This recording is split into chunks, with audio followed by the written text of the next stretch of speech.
1. Welcome to Made for More Living. One small step for man. With Johnny Jennings. Kick the tires and light the fires, Big Daddy. The fastest and most exciting hour of news, events, and real estate in Northern California. And this is a fact that was proved. Powered by eXp Realty. Online at madeformoreliving.com. Does everybody know what time it is? Get ready. Here we go. So today on the show, we are trying something a little bit different. We're walking into the new era, not only AI, but also of Zoom. And so today we have Heather Shepard from Houston, Texas, with Douglas Elliman. And we are talking about all things Texas, because a lot of people are leaving California and moving to Texas. Right, Heather? That's right. Well, thanks for being on the show. So, and we're going to be talking about Houston. We're going to be talking about Instagram. We're going to be talking about expired. So if your house is not selling, here are some tips and things that you can do as an agent or as a homeowner, and for sale by owners. I know you guys are out there. You think agents are not worth their weight in anything. But we're going to talk about how maybe an agent can help you, and agents, how you can help those for sale by owners. So let's get into it. The thing that agents are absolutely interested in, Heather, is how they can use social media to grow your business. And when you reached out to me just a few months ago, you were like, "Hey, would you be open to having a guest on your radio show?" I said, "Absolutely. When you come to California?" And you're like, "Can we do it via Zoom?" Right? What's wrong with California? I'd love to come there, but maybe next time. Maybe next time. We're not as liberal as you think. Our homeless population isn't that bad. It's not that great either. It's not that great. But what we can do, but during that period of time, I was like, okay, who's Heather? This is really cool that she's reaching out, taking the initiative. And I looked, because you reached out to me on Instagram, right? Right. You messaged me on Instagram. And then in preparation for today's episode, I looked you up again and was just trying to learn more about you. And I was like, oh my gosh, her Instagram has exploded. And that was just in the last little bit. So what is it you're doing? Like, what do you attribute that growth to? okay, I attribute it to consistently posting every single day. I put something on my Instagram, whether it's a story, and a story goes away in 24 hours, or a reel or a post. And I always try to do a combination of family things like my 3 kids, real estate, home tours. And I also try to add value to either homeowners or buyers, or if you're thinking about selling your home, like you should think about this, or, things like that. And then also market updates.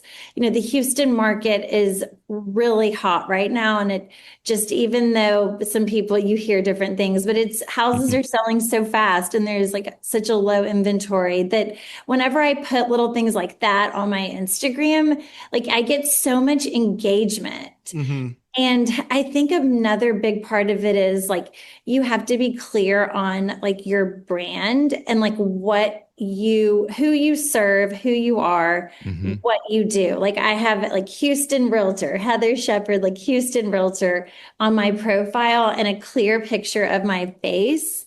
And I think that really helps, because sometimes you'll look at people's Instagrams and you're like, are they a broker? Are they a realtor? Are they an interior decorator? Like sometimes it's hard to kind of see what exactly they do. So how much time are you spending doing this every day on average? I try to post like first thing in the morning, and I will make drafts and save them in my draft folder. And then I use Chat GPT for a lot of my captions, and then I edit them because I don't want them to sound like too, like more. I like to put my personal touches on them, but that's a really good way for agents to, if you don't use Chat GPT, it's so helpful. Like download the app and you just type in, like, I write a caption for Instagram about, ways to the 5 home tips to increase like your return on investment, like 5 things you can do, or like. I use chat just for interpersonal, like conversation, like hard conversations. It's like, this whole show is AI. I know. I'm arguing with this person. He's trading I'm like, off a script right now from Chat GPT. This isn't me. What is it? There's an AI tool where where you can create an avatar for yourself. What's it called? Next Gen? No. Oh, I haven't heard about that. It's escaping me, but yeah, I could be, for all you know, I could. This Who could needs just a live be- human being? But I wanted to mention one thing, Heather, about what you said, where I think businesses make the mistake when they try to use social media and think of it as an advertising platform to just advertise their business. And they use it in that way. They post ads instead of trying to make social media personal, which is what it is. It's a personal engagement with other people. It's different than a billboard that you will use driving down the freeway. And businesses make that mistake of trying to use it like it's a giant billboard when it's not. You have to be personal. And like Heather said, you have to provide value to the people that are following you. And I see businesses make that mistake so many times. They don't use social media, and that's why they fail. That's why they're not getting followers or engagement, because they're not using it the right way. Yeah, that's probably my biggest mistake. Mine's very business focused, because it's easy for me to plan it out in advance.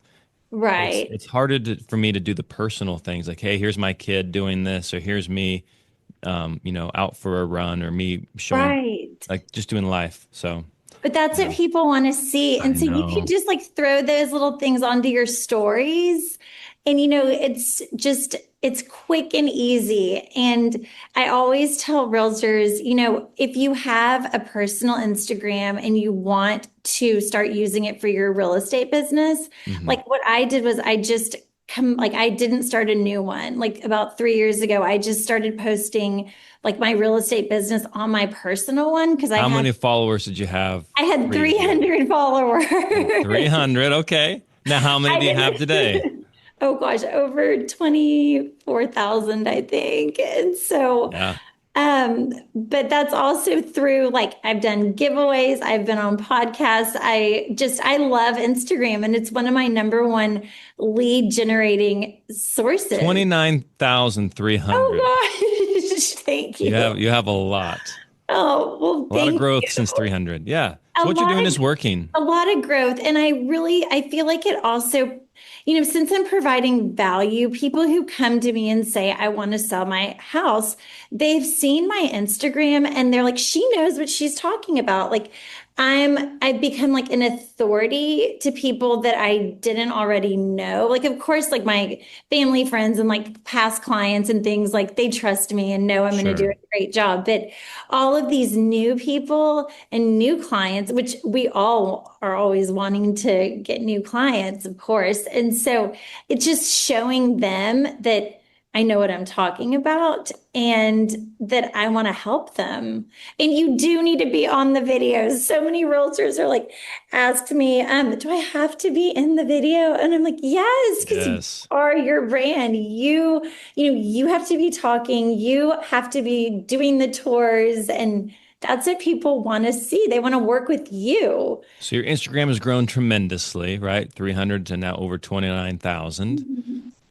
What has your business grown as well through Instagram, or is it more like, sometimes it looks almost like not saying you're doing this, but sometimes it seems more like an ego play, a celebrity type of a thing, like getting known. But do you want to be famous? What do they say? You don't want to be famous, or do you want to be have the money? Like. Right. So does it?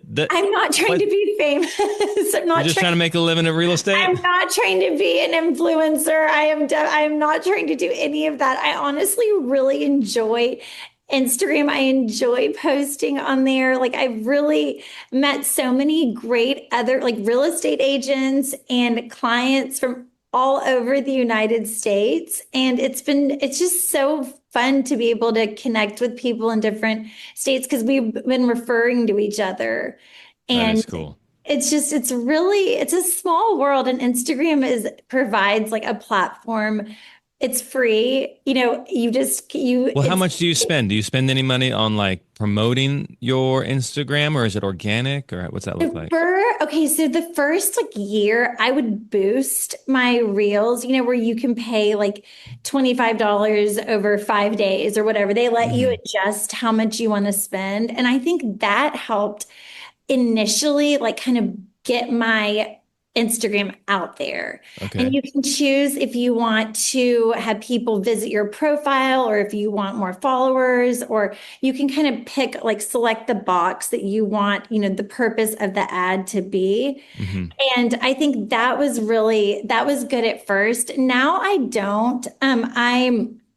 I always put if I post a reel or if I post any like whatever picture or something, I always put it onto my story and I put new post, I go to like the little. Oh, that's a great idea. And that way when people are like clicking through the stories, they're like, oh, here's a new post, and they'll go to it and then they'll like it. And I try to say like, share it with a friend or, share it with somebody who might think this is helpful. And do you use like ManyChat or Stan Store, like comment this for that, Yes. Okay. Yeah. So I've been using ManyChat, and I think, so I have friends that say that it's helped grow their business so much. And I think with listings, like if you're like comment like the street name or whatever, and the listing will be sent directly to your DMs. I think that's a really great way to use ManyChat, because then that person that commented is interested in that listing or one similar. Yep. Then I always like go and like connect with them. I'm like, hey, thanks for your comment. Like, let me know if I can help you with anything. If you want to see this house or go on a tour. Love it.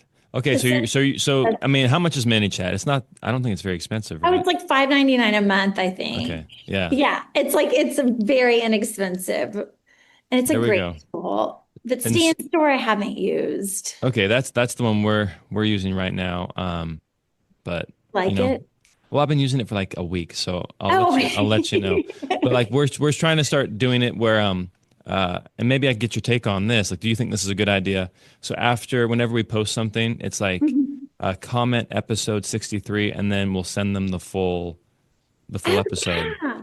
That's great. Yes. So we're doing that, and then anything that we post, like just sale, just listed, 5-star reviews, market updates, things like that, where we're going to start including comment, whatever, to get how to sell your house for $50,000 more, or for a 195-point marketing plan, or for that's so great motivated seller list, things like that. You like the idea?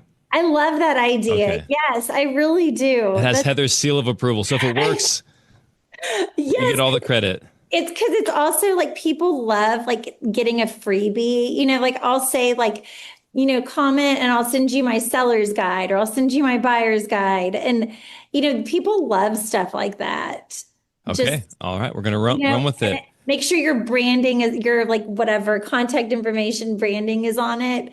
Yeah. And so they have it. If it's like a document, I would always make sure that your information is on it. Yeah. So we try to make them look really professional, really neat, and just be helpful. So that's good. Yeah, that's perfect. Well, when we come back, we're going to be talking about how Heather helps out-of-state clients move to Houston, Texas. Back after this. Well, I don't have to tell you that we live in a world of AI, robotics, automation, a world where you have to sit on the phone for over 45 minutes just to talk to a real person on the other side of the line. And when it comes to selling your house, you don't want to work with AI or automation or robotics. You want to work with a real person who understands the different intricacies of your home, your personality, your needs, and your desires. And that's why we recommend the best, Johnny Jennings and his amazing team at Made for More Realty. There's a reason why they've been so successful. The number one team in Roseville for the past 3 years, over 1,000 5-star Google reviews. So if you're trying to sell your home and you want to work with a real person, talk with them and get them to understand your needs, then reach out to Johnny Jennings and Made for More Realty. Hey, and listen to this. If you're not interested in doing showings and open houses, or even doing those costly needed repairs, Johnny Jennings will give you at least 3. That's right. 1, 2, 3, at least 3 cash offers on your home, guaranteed in as-is condition. So again, work with someone that so many of our listeners have trusted over the years. That's Johnny Jennings with Made for More Realty. Just Google Johnny Jennings and the Tom Daves team at Made for More Realty and get more for your home. This is Made for More Living with Johnny Jennings, powered by eXp Realty. Online at madeformoreliving.com. So we are back with Heather Shepard in Houston, Texas. And Heather, there are so many people moving out of California. That's right. And moving into Texas. Matt and I make jokes about it all the time. You get more bang for your buck. Okay, so Heather, if you're talking to folks living in California, because Johnny is very negative when it comes to Texas. He doesn't like it. I guess he visited. Yeah. I call them quitters. People who leave California and go to Texas. I call them quitters. Well, obviously we love California. We've got great topography and weather, and we've got a lot of good stuff going for us. And we've got great people, especially here in Sacramento. But try to convince Johnny that all of Texas isn't bad, and especially to those who are living in California, that what does Houston, Texas specifically have going for it? Yeah, why should we move there? Why should you move? Okay, well, I'm in Houston. And so as a native Houstonian, I'm extremely biased. But, our economy is booming. We have the Houston Medical Center, which is one of the best in the United States, actually some in the world. We have the oil and gas industry. Technology companies are moving to Houston. We have amazing public and private schools in different areas. And, the weather, yes, it's not great. Nothing like California, but we have so many other things going for us. And, you can get more bang for your buck here in Houston. I actually helped a family who moved from California to Houston a few months ago, and they couldn't believe that they were going to have a big backyard and an actual house with a pool and a garage apartment and all of these things, like the fact they could afford that in Houston versus in California. So you need more square footage in Houston because you're staying indoors most of the time because of the weather. Can you give us a little bit of numbers, whatever numbers you can, as far as how much more can you get in Texas versus California? Like what would, let's say 500 grand. What would 500 grand get you in Houston? Okay, well, it depends on the neighborhood, but in some neighborhoods, especially in the Woodlands or Katy or, right outside of Houston, which they still consider Houston, I mean, you can get a huge house on an acre with a pool and, anything you want, like a brand new house. Really? Yes, really. In the city, it's a little bit different, really close, in the inner loop. Sure. 500,000, you can get a nice house, but it's not going to be it's not going to be what you could get outside of Houston. Okay. In the suburbs, kind of, which are still very, very nice. So people who are moving there from California, what are some feedback that you've heard from them? Like most people, real quick, most people here in California, they don't want to move downtown. So it's interesting that the home prices in downtown Houston are more than the suburbs, because here more people want to live in the suburbs than to live downtown. Our downtown, our midtown is disastrous. It's homeless. It's dirty. There's so much crime. So, it's quite the opposite. The more desirable areas in Sacramento are the suburbs. Are the suburbs. Okay, that's so interesting, because for $1 million in say River Oaks, Westview, Bel Air, some of the neighborhoods in the inner loop, I mean, for $1 million, you can get the land to build a house. Really? That's the difference. 500,000 acre pool, everything, or $1 million and you get some dirt. Yep. Interesting. Isn't that interesting? And when you say loop, I'm somewhat familiar with these terms, because I think does Austin have it? I think Dallas has it. There's these loops that allow you to travel, so you're not cutting through town. Is that right? Exactly. Yes. Okay. Our freeway system. And go ahead. Oh, no, I was just going to say, people call it I want to live inside the loop. I don't mind if I'm outside the loop, How many loops are there in Houston? Oh, gosh. Well, there's really the main, what people call the 610 loop is Main loop. That's what people, when they say the loop, that's what they're referring to. Is it in Dallas? I think there's two. Like Dallas has grown so much, they had to add a second loop, I think. I'm sure. And I mean, I went to college in Dallas and it is so different now. Like it's really grown in the past has. 20 years. So My wife and I, we traveled all 50 states trying to figure out where we wanted to live. oh, neat. And when we drove, we drove from Oklahoma City into Dallas. And as we're coming in Dallas, it was like massive freeways, stuff under construction. It looked totally different than what we're used to seeing in California, where it's kind of hard to get those big projects done. There's been so much development already. But it just blew, like, I can't imagine what it looked like 50 years ago in Dallas based off what we saw. Oh, I know. It's just, that's Houston though. So many people are moving here and, they're building more like high-rise buildings, Like condo type things? condos, Okay. condo buildings and just things like that are going up. And depending on where they are, I mean, you can get a really nice rental. Like I've been doing some luxury like rentals lately, for like 5,000 to like 7,000 a month. And in some of these buildings, and they're beautiful units. Like if you don't want a backyard and you want like a lock and leave, as they call it, like Lock and leave. There you go. lock and leave. I don't know. That's like the term where you just, you can have your house and then you can leave on the weekends and go wherever, Yeah, travel. don't have to worry about the dog or Right. the lawn or any of that stuff. Yeah. Which is nice. But That's what I would do, but Valerie would not want that. And I don't think our boys would have a whole lot of fun with the lock and leave. We have two little boys, 3 and 1. oh, So, yeah. No. You guys in Texas have no state income tax, right? Right. But your property taxes are We have different. our property taxes are, and So it in Houston, what would somebody expect property tax wise? okay, so it depends, like neighborhood to neighborhood. Like Okay. in some of the more expensive areas, your property taxes could be over $30,000. Is it like a percentage of the value of the home or? It is. And then you also have the public schools. You're paying like a tax for that also. So if you live in like HISD is like the Houston Independent School District.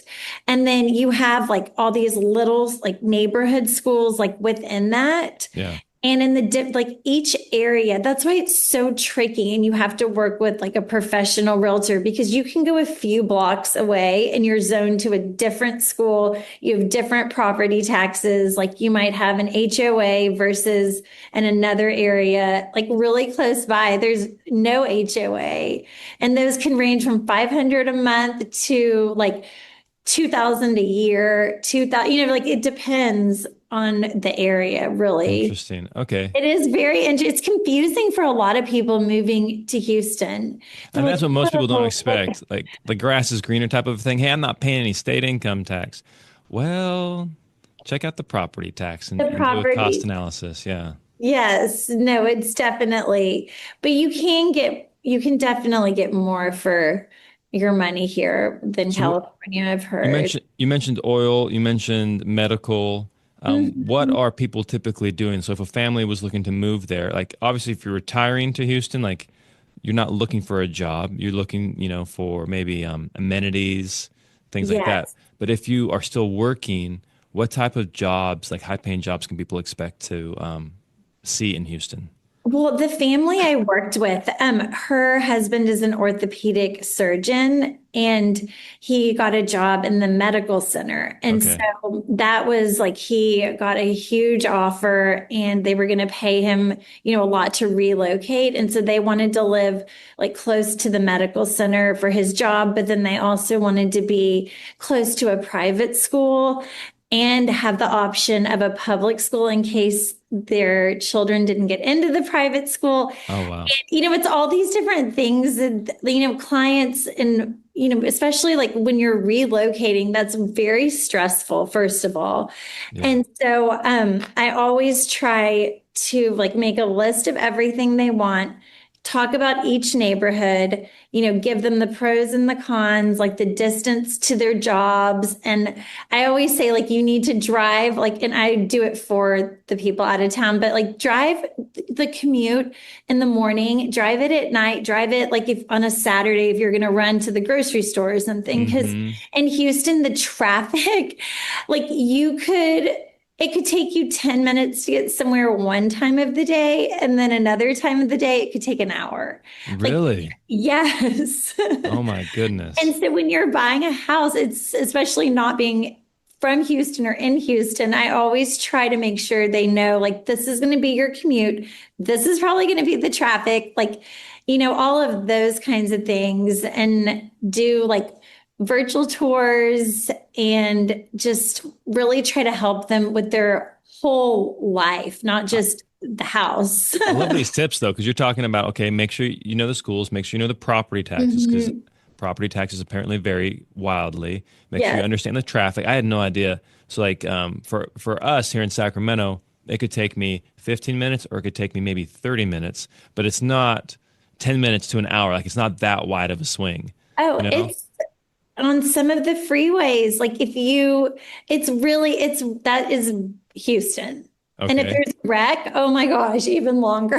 Okay, so that's even without a wreck. Wow, that's great. So right. All those things, is there anything else that somebody looking to move maybe from California or from out of state to Houston that they should be aware of? Especially maybe with home construction or just the way the homes are built. Is there a difference between the homes in California and the homes in Houston, or are they relatively the same? Is there any differences? So do you guys have basements or? We don't have basements. Okay, neither do we. And I always like to recommend, so we have stucco houses, and brick houses are the two like most popular, and also like stone, but there aren't that many of those. And stucco can be so tricky in Houston with the humidity.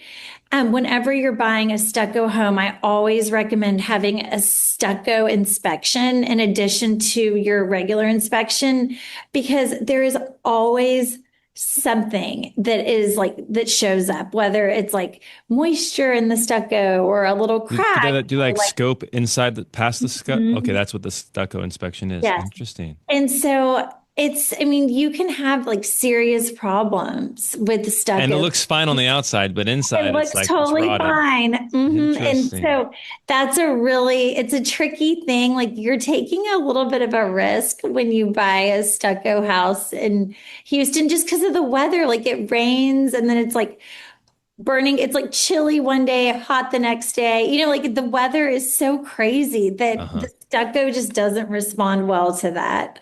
Good to know. All right. Yet still, most of the homes are stucco? No, but they're popular. There are a lot of stucco homes and townhouses, and because people they love the stucco, but you have to be so careful because stucco repairs are also really expensive. So we had so in California, a law was recently passed requiring like apartment complexes and HOA communities with balconies to have, especially because what they were finding is the balconies look fine because they're covered in stucco, but if you drill in, and 90% of them are not, 85% of them have like serious like structural issues, and so now it's becoming a thing, at least with the balconies out here. But we don't even have the crazy weather. Like, it's nice and then it's hot, and then it's nice and then it's cold, which is like 40 degrees. Like, it's not crazy, Speaking of crazy weather, what about hurricanes? In Houston? We hear you guys get a lot of hurricanes. Yes, we do. A lot of hurricanes and flooding. And flooding is always a really important thing. Matt's laughing at you. You're sure selling Houston at this point. But you just have to be like, do you get a hurricane? Do you get a hurricane or a flood every year? How often do you see hurricanes and floods? And tornadoes, I hear, as well, right? Yeah, but that's very rare. Like, that doesn't happen often. And, it doesn't flood everywhere. Like, that's why you have to be really careful when you're buying a house. Like, you have to look and see, is it in the floodplain? Do they have flood insurance? Because there are a lot of areas that don't flood. And in the areas that do flood, the new construction homes are being built up. And actually, Houston changed the law where they have to be built up. I think it's like 2,500, a certain amount of like square feet above ground level to make them safe and so people won't flood again. So they're really like Houston's working to like help the areas that did flood, and home builders now have these requirements. But it's not that the weather, it's hot in the summer. It's 100 degrees like every day. And humid. Yeah, but it's not a dry heat like we get in California. But it's not like unbearable. You get used to it. Sure. And it's just like, it's a fabulous place to live. The real estate market is so hot. Like everybody that's a realtor in Houston we're so busy. Wherever you live, there's pros and cons. Exactly. And so if you want more square footage and you want a bigger property and you're willing to deal with the humidity, maybe Houston, Texas is the right place for you. Not for Johnny, but maybe for someone who's retiring and they want some acreage. It's it's hard to get acreage here in California, especially in the Sacramento area. You're going to pay a lot for something like that. Let's say you want horses or you want a little tiny mini family farm, then Houston might be the perfect place for you. Definitely. That's very doable. And you can get something like that, like 30 minutes outside of the city. Like it's very doable. So the thing that would have me move to Houston, honestly, is your guys' cigar scene, which I've never been to Houston. I've been to Austin. I've been to Dallas. I've been to a number of different places. Never been to Houston. And I've heard great things. So hopefully I'll make it out there before too long. Definitely. Have a cigar. Yes. But when we come back from the break, we're going to be talking about expired listings. So these are homes that came on the market and failed to sell, and how Heather can actually help you get the home sold.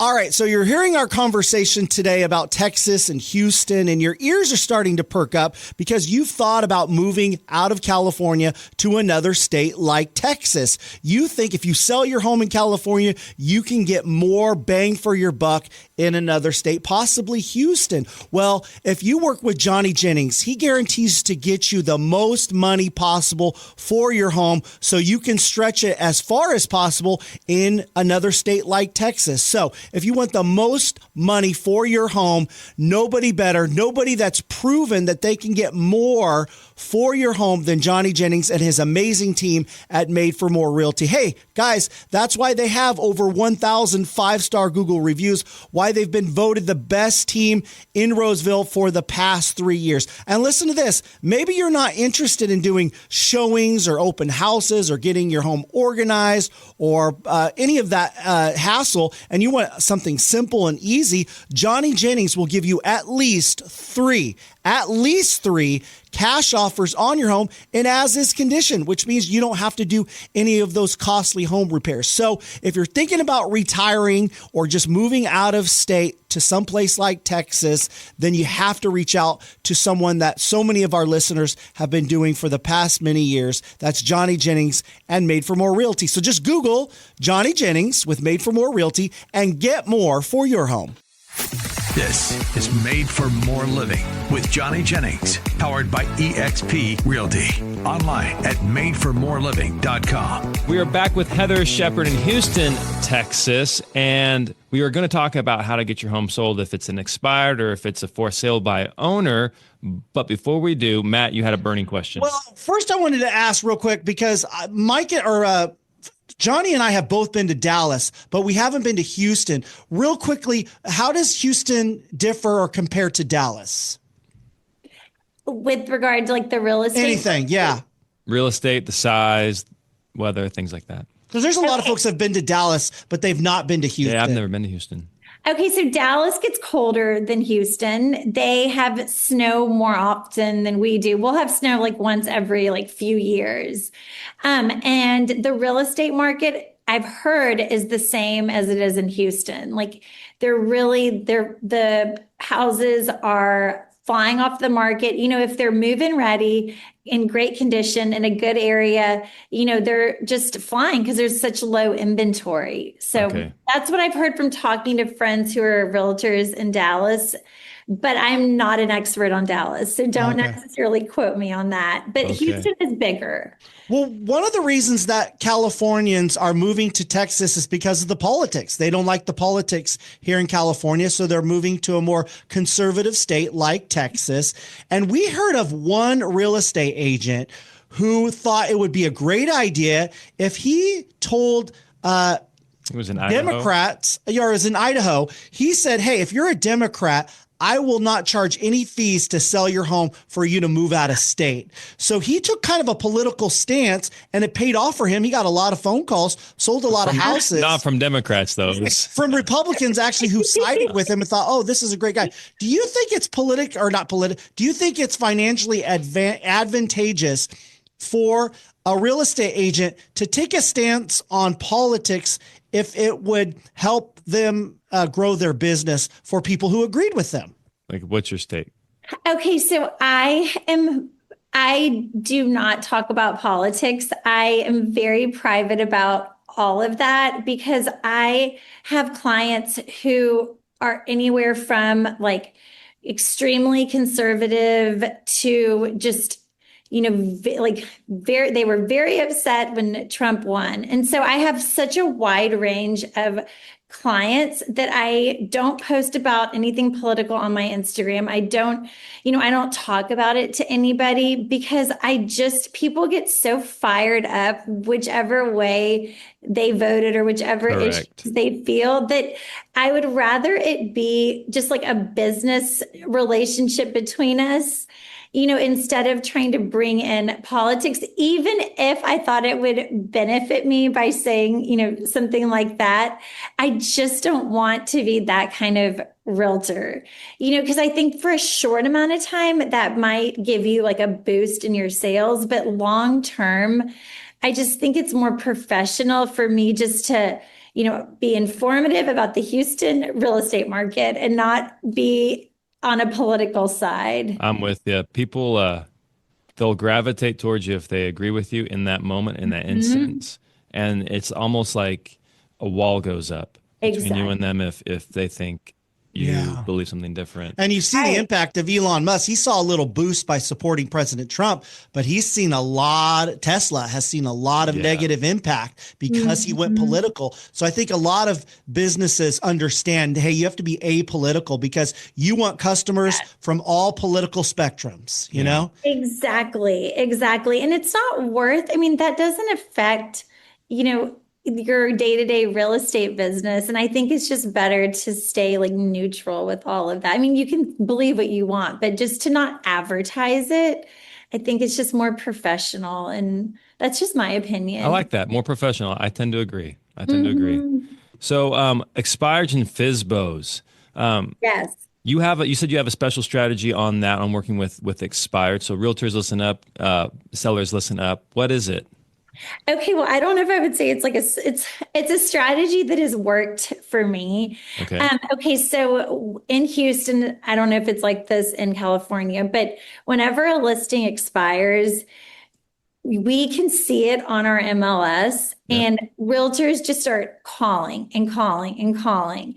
And instead of being one of the million callers that these people are getting, because they're already first of all frustrated that their house didn't sell, it expired, whether they're mad at their realtor or it was whatever, because usually it was either priced too high or it didn't show well, it wasn't marketed well. Those are like the main things that I find are the reasons. But so by calling them, they don't want to talk to you. They're like, I'm getting so many calls. So what I do is I will drop off like a little gift. I have these custom like mini candles and I put them in a little bag with a note and I'll drop it off on their porch and then I'll call them. And, I really try to add like value versus like trying to pitch myself and like how I'm going to get their house sold. And because I feel like that's what everybody is saying. Yeah. But even though I know I could do the best job and get their house sold, And, people really respond well to that. And I will drop off if they say like, oh, I would love to hear more about like the market, or I would love to hear more about like how you rebrand these expired listings. Then I'm like, okay, great. I'm never pushy. I'm just very like matter of fact, like I'm here to help if you need me, like any questions, like no pressure. And I have such a really high success rate with these people because they want to feel seen. I always ask them, what happened? Like, and a lot of the time, like, well, my realtor did this, and I was like, oh, like, I was like, well, what about staging? Like, have you thought about that? And just give them tips and like slowly just kind of build that trust between yourself and them. And because I feel like the pushier you are, and they're like, whoa, I just had, my house was listed for 180 days and I'm so mad it didn't sell. Yep. So I think that's a good strategy. So when you drop it off, is it you're not mailing it, you're in person dropping it off? Yeah, in person dropping it off. Do you ring the doorbell or do you just drop it? I've tried that, and people don't want you to ring their doorbell. Okay, that's why I'm asking. I'm curious. It's like in Houston, and so I just put it on their porch, with a little like handwritten note on one of my cards, and I'm just like, I want to introduce myself. I've sold a lot of houses in this area. I saw you were trying to sell your house. Yeah. I'm here to answer any questions or help if you need anything. So you drop off a candle, and then is there like a little like letter inside the package about you with your business card? Oh, I put my card, yes. Is there anything else, or? My card has my Instagram, and then I write them like the little like quick handwritten note about how like, I'm here to help or whatever, quick little note. And the handwritten note also, like people love that because they're like, oh, I feel so special. It's not just like some generic thing that some realtor put on their door. Like, I can sell your house for top dollar. It's more of a personal. And then I always try to relate to them. Like, oh, you're trying to sell your house because like your kids are grown up and you're starting a new chapter, or, you're getting divorced, or, like different things like that. Because people have all sorts of reasons for, as for selling their houses. And if you can really connect with them and they feel like seen and heard, like I had this one family and they were like, our realtor just didn't listen to us. We were trying to tell her like, we just, we don't want to do renovations. We don't want to do all these things. We'll paint, and she was like, don't even do that if you're not going to do everything else. And so I think people they want to feel seen and heard, and they appreciate like the time, like as a realtor that because our job is really to help people and to help whatever their goals are. So you drop it off and then you just wait for them to call you, or do you ever call? I'll call, but I'll say sometimes like, I have a really high success rate of them calling or texting me and just saying like, thank you so much for the gift. Like, sometimes people will say, I'm going to, list again with the realtor who listed it before. We're making some changes. And then other times they're like, I would love your opinion. Do you mind coming by? And I always say, no, I would love to give you my opinion. Yeah. And it just like creating that connection between yourself and the homeowner makes a difference. And I also love meeting new people and like talking to people, and just really those connections is what. So how many expireds typically are there in a day in Houston? Because it's a big place. Oh gosh, I don't have a number. I wish I did. So how do you determine who you're going to send the packages to? By the areas, by the different areas. Yes, by the zip codes. That's how I determine it. Because it's so big that I don't like to go like too far, like out of my little area that I try to focus on, because then I can't be the best realtor to those people. Because if it takes me an hour to get to your house and that's what I was curious. Like you're driving all the way, dropping it off. You just told me traffic could be really bad. Like that would blow your day right there. Right. And I try to be strategic about it. Like, I don't drop it off always the day it expires, or, I don't have a perfect system. That's just kind of. But you're doing something. You're doing something, which is more than what most agents are doing. Thank you. It really, I mean, agents should try it. Just dropping like something off. And then you can always call and say, hi, I dropped off a little gift for you. It gives you like something to talk about versus calling and like reading a Tom Ferry script or, like doing one like, and I think he is incredible, but those are just things that every realtor is doing. I'm thinking through it right now. I'm thinking, okay, well, how much how much do you think your little packet costs to drop off?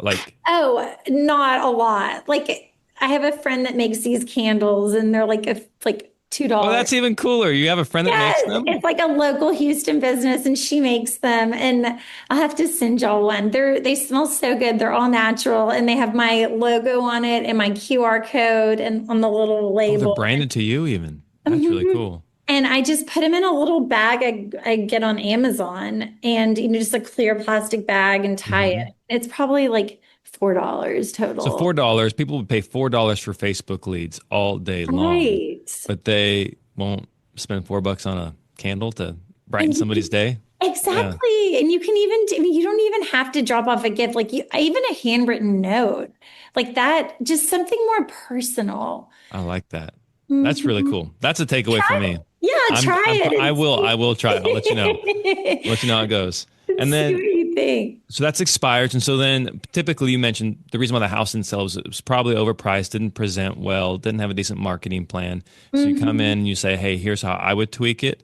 And that's the conversation you have with the sellers. That's right. And, professional photography is always something you can't sell a house with iPhone pictures like on MLS. Like it just doesn't show well. Like there's certain things that you really need when you're selling your home. And declutter, all these things, like that's free to declutter. Exactly. Hey, by the way, I just checked the clock. We are running out of time. So if somebody's moving to Houston, what's the best way for them to reach out to you?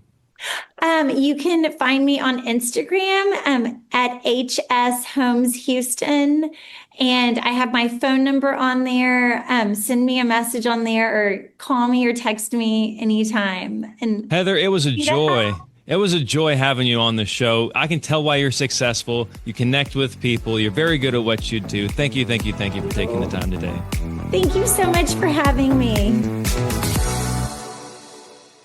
Well, I don't have to tell you that we live in a world of AI, robotics, automation, a world where you have to sit on the phone for over 45 minutes just to talk to a real person on the other side of the line. And when it comes to selling your house, you don't want to work with AI or automation or robotics. You want to work with a real person who understands the different intricacies of your home, your personality, your needs, and your desires. And that's why we recommend the best, Johnny Jennings and his amazing team at Made for More Realty. There's a reason why they've been so successful. The number one team in Roseville for the past 3 years, over 1,000 five-star Google reviews. So if you're trying to sell your home and you want to work with a real person, talk with them and get them to understand your needs, then reach out to Johnny Jennings and Made for More Realty. Hey, and listen to this. If you're not interested in doing showings and open houses or even doing those costly needed repairs, Johnny Jennings will give you at least 3. That's right. 1, 2, 3, at least 3